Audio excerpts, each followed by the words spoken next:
Voilà, me revoici pour la deuxième partie. J'espère qu'elle sera meilleure que celle d'avant. C'est mon deuxième tuto sur la méthodologie.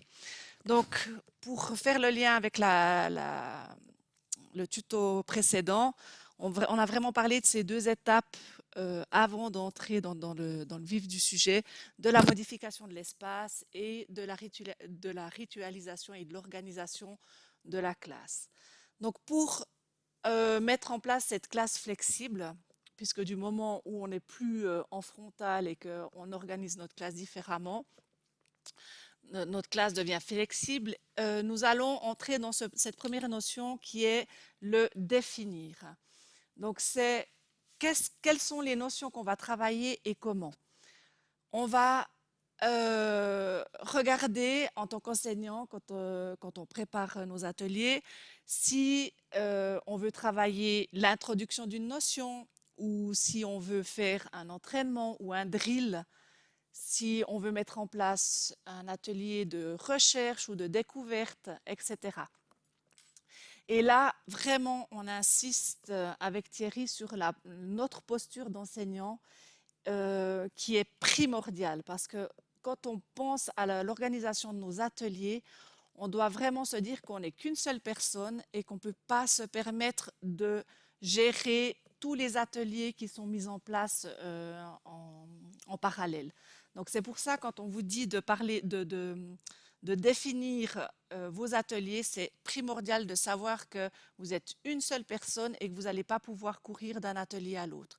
C'est pour cette raison aussi que si vous décidez de faire un atelier d'introduction où vous êtes présente ou présent, les autres ateliers que vous mettez en place à ce moment-là, dans le tournus par exemple, devront être des ateliers où les élèves peuvent travailler en autonomie, comme des ateliers d'entraînement, de drill, ou si tout à coup vous voulez voir comment fonctionnent ou comment interagissent vos élèves dans une découverte ou voilà, dans une situation problème, eh ben, les autres ateliers, les élèves devront travailler seuls sans avoir recours à votre aide ou voilà, à votre aide. Et ce que je me suis noté sur mon papier et que je n'ai pas dit tout à l'heure, et c'est une notion sur laquelle vraiment j'insiste énormément, c'est le lâcher prise. Parce que quand j'ai commencé à travailler par atelier, ben justement, je voulais tout gérer, tout regarder, tout savoir. Et puis, je courais d'un coin à l'autre, puis finalement, je ne voyais rien.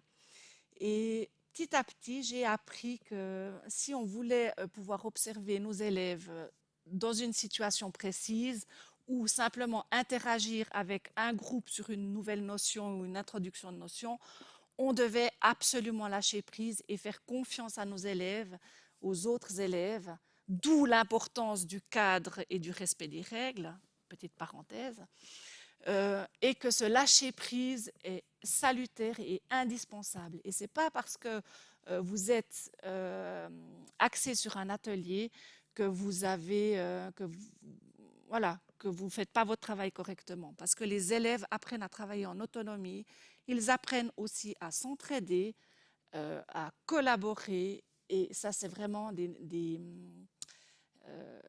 valeurs qui sont essentielles dans ce travail par atelier. Donc là, on voit les élèves qui travaillent de différentes manières, sur des tables, par terre, sous forme de jeux, d'ordinateurs. Donc là, ils travaillent avec l'écran, des iPads, des Natel pour les plus grands. Et là, on est vraiment déjà dans le dévoluer. Donc, qu'est-ce qu'on utilise comme support pour travailler dans les ateliers? Ça peut être le numérique, ça peut être des jeux, ça peut être des livres. Il y a même des escape games. Là, on voit un trivial poursuite pour des plus grands en mathématiques. Donc, on peut vraiment être très créatif et amener toutes ces notions de manière très différente.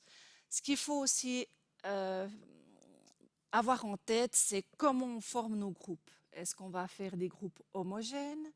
ou est-ce qu'on va faire des groupes hétérogènes? Parce que voilà, la manière de travailler à l'intérieur de ces groupes sera différente selon la manière dont on les crée. Et il faut être très attentif aussi à,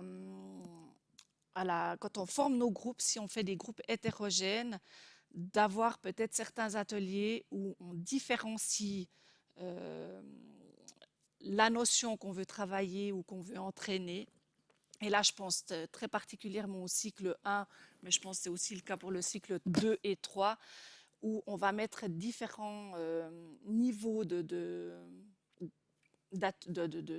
jeu ou de propositions de travail pour que chacun puisse travailler dans sa zone proximale d'apprentissage.